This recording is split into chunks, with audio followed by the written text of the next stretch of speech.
ಯಾತಕ್ಕೋಸ್ಕರ ಇವತ್ತು ಅಭಿಮಾನೋತ್ಸವನ ಮಾಡ್ತಾ ಇದ್ದೀವಿ? ರಾಜಕೀಯ ಕಾರಣಕ್ಕೆ ಅಂತೇಳಿ. ಬಂಧುಗಳೇ, ರಾಜಕೀಯ ಕಾರಣಕ್ಕೆ ಅಭಿಮಾನೋತ್ಸವನ ನಾವು ಮಾಡ್ತಾ ಇಲ್ಲ. ಇವತ್ತು ಕರ್ನಾಟಕ ರಾಜ್ಯದಲ್ಲಿ ಹೋರಾಟಕ್ಕೆ ಮತ್ತೊಂದು ಹೆಸರು ಸನ್ಮಾನ್ಯ BS ಯಡಿಯೂರಪ್ಪನವರು. ಕರ್ನಾಟಕ ರಾಜ್ಯದಲ್ಲಿ ಪರಿಶ್ರಮಕ್ಕೆ ಮತ್ತೊಂದು ಹೆಸರು ಸನ್ಮಾನ್ಯ BS ಯಡಿಯೂರಪ್ಪನವರು. ಬಂಧುಗಳೇ, ಕರ್ನಾಟಕದಲ್ಲಿ ತ್ಯಾಗಕ್ಕೆ ಮತ್ತೊಂದು ಹೆಸರು ಸನ್ಮಾನ್ಯ BS ಯಡಿಯೂರಪ್ಪನವರು.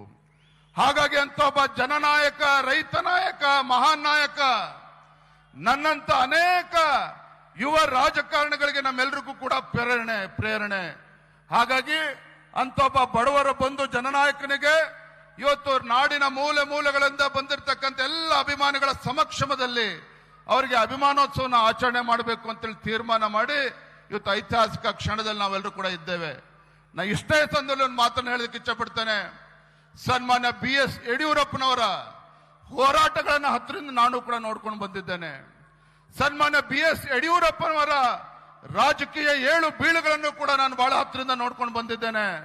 ಯಡಿಯೂರಪ್ಪನವರು ತಮ್ಮ ಜೀವನದುದ್ದಕ್ಕೂ ಸಹ ಯಾವುದೇ ಸವಾಲುಗಳನ್ನ ಬಂದರೂ ಕೂಡ ಸವಾಲುಗಳಿಗೆ ಬೆನ್ನು ತೋರಿಸಿ ಓಡೋಗ್ತಕ್ಕಂಥ ಕೆಲಸ ಸನ್ಮಾನ್ಯ ಯಡಿಯೂರಪ್ಪನವರು ಮಾಡಲಿಲ್ಲ.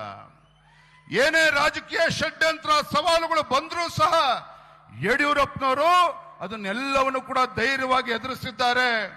ಇವತ್ತು ವೇದಿಕೆ ಮೇಲೆ ಇವತ್ತು ಜಗದ್ಗುರುಗಳು, ಪರಮ ಪೂಜ್ಯ ಸ್ವಾಮೀಜಿಗಳು ಇದ್ದಾರೆ ಅಂತ ಹೇಳಿದ್ರೆ ಸನ್ಮಾನ್ಯ ಯಡಿಯೂರಪ್ಪನವರು.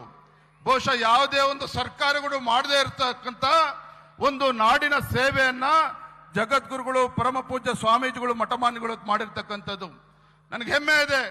ವೇದಿಕೆ ಮೇಲೆ ಇವತ್ತು ಆದಿಚುಂಚನಗಿರಿ ಶ್ರೀಗಳ ಆದಿಯಾಗಿ ಮಾದಾರ ಚೆನ್ನೈ ಎಲ್ಲ ಜಗದ್ಗುರುಗಳು, ಶ್ರಾವಣ ಬೆಳಗೊಳದ ಪರಮ ಪೂಜ್ಯ ಸ್ವಾಮೀಜಿಗಳು ಕೂಡ ಇದ್ದಾರೆ, ಎಲ್ಲ ಜಗದ್ಗುರು ಕೂಡ ಸ್ವಾಮೀಜಿಗಳು ಕೂಡ ಇದ್ದಾರೆ. ಎಲ್ಲ ಹೆಸರನ್ನ ಹೇಳೋದಕ್ಕೆ ಹೋಗೋದಿಲ್ಲ.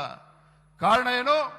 ಬಹುಶಃ ಕರ್ನಾಟಕದ ರಾಜ್ಯದ ಇತಿಹಾಸದಲ್ಲಿ ರೈತರ ಹೆಸರಿನಲ್ಲಿ ಪ್ರಮಾಣ ವಚನವನ್ನು ತೆಗೆದುಕೊಂಡು ರೈತರಿಗೆ ಪ್ರತ್ಯೇಕ ಬಜೆಟ್ ಅನ್ನ ಮಂಡನೆ ಮಾಡಿ ಯಾವ ಬಡವರ ಮನೆಯಲ್ಲಿ ಹುಟ್ಟಿರ್ತಕ್ಕಂಥ ಭಾಗ್ಯಲಕ್ಷ್ಮಿ ಅದು ಹೆಣ್ಣು ಮಗು ಶಾಪ ಅಲ್ಲ, ಅದು ಭಾಗ್ಯಲಕ್ಷ್ಮಿ ಅಂತೇಳಿ ಭಾಗ್ಯಲಕ್ಷ್ಮಿ ಕೊಟ್ಟಂತ ಯಡಿಯೂರಪ್ಪನವರು ರಾಜ್ಯದ ಮುಖ್ಯಮಂತ್ರಿಗಳಾಗಿದ್ದಾಗ ಈ ನಾಡಿನ ಎಲ್ಲ ಮಠಮಾನ್ಯಗಳಿಗೆ ಆರ್ಥಿಕ ಶಕ್ತಿಯನ್ನು ತುಂಬುವಂತ ಕೆಲಸ ಮಾಡಿದ್ದಾರೆ.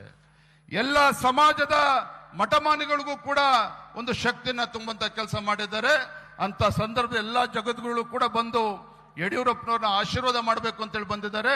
ನನ್ನ ಇಷ್ಟೇ ಸಂದರ್ಭದಲ್ಲಿ ಹೇಳ್ತಕ್ಕಂಥದ್ದು, ನಾನು ಕೂಡ ಇವತ್ತು ರಾಜಕೀಯ ಕ್ಷೇತ್ರದಲ್ಲಿ ಅಂಬೆಗಾಲನ್ನ ಇಡ್ತಕ್ಕಂಥ ಸಂದರ್ಭದಲ್ಲಿ ಸನ್ಮಾನ್ಯ BS ಯಡಿಯೂರಪ್ಪನವರಿಗೆ ರಾಜಕೀಯ ಜನ್ಮ ಕೊಟ್ಟಿರ್ತಕ್ಕಂಥ ಶಿಕಾರಿಪುರ ತಾಲೂಕಿನ ಜನರ ಆಶೀರ್ವಾದದಿಂದ ಇವತ್ತು ರಾಜ್ಯಾದ್ಯಂತ ಪ್ರವಾಸ ಮಾಡ್ತಕ್ಕಂಥ ಸಂದರ್ಭದಲ್ಲಿ ವೇದಿಕೆ ಇರ್ತಕ್ಕಂಥ ಎಲ್ಲ ಜಗದ್ಗುರುಗಳಿಗೆ ನಾನು ಕೈ ಜೋಡಿಸಿ ವಿನಂತಿಯನ್ನು ಮಾಡ್ತೇನೆ.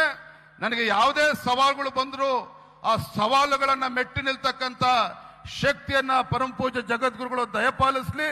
ತಮ್ಮ ಆಶಯದಂತೆ ಇವತ್ತು ಯಾವ ರೀತಿ ಅಭಿಮಾನಿಗಳು ಇವತ್ತು ಯಡಿಯೂರಪ್ಪನವ್ರ ಬಗ್ಗೆ ನಿರೀಕ್ಷೆನ ಅಪೇಕ್ಷೆನ ಇಟ್ಕೊಂಡಿದ್ದೀರಿ, ಯಡಿಯೂರಪ್ಪನವರು ಯಾವ ರೀತಿ ನಮ್ಮ ಕಾರ್ಯಕರ್ತರಿಗೆ ಗೌರವನ ಕೊಡ್ತಕ್ಕಂಥ ಕೆಲಸ ಮಾಡ್ತಾ ಇದ್ರು, ನಾನು ಕೂಡ BS ಯಡಿಯೂರಪ್ಪನವರ ಮಗ ಆಗಿ ತಮ್ಮೆಲ್ಲರ ಪ್ರೀತಿ ವಿಶ್ವಾಸವನ್ನ ಉಳಿಸ್ಕೊಂಡು ಹೋಗ್ತಕ್ಕಂಥ ಕೆಲಸವನ್ನ ನಾನು ಮಾಡ್ತೇನೆ ಅನ್ನೋ ಮಾತನ್ನ ಈ ಸಂದರ್ಭದಲ್ಲಿ ಹೇಳ್ತಾ ಮತ್ತೊಮ್ಮೆ ಮಾನ್ಯ ಗೃಹ ಸಚಿವರು ಅಮಿತ್ ಶಾಜಿ ಅವರಿಗೆ, ವೇದಿಕೆಯಲ್ಲಿರ್ತಕ್ಕಂಥ ಪೂಜ್ಯ ತಂದೆಯವರು ಸನ್ಮಾನ್ಯ BS ಯಡಿಯೂರಪ್ಪನವರಿಗೆ ವಿಶೇಷವಾಗಿ ನಾನು ಪರಮ ಪೂಜ್ಯ ಜಗದ್ಗುರುಗಳಲ್ಲಿ ಮತ್ತೆ ಸ್ವಾಮೀಜಿಗಳಲ್ಲಿ ನಾನು ಕ್ಷಮೆಯನ್ನ ಕೇಳೋದಕ್ಕೆ ಇಚ್ಛೆ ಪಡ್ತೇನೆ. ಕಾರಣ ಏನು ಅಂತ ಹೇಳಿದ್ರೆ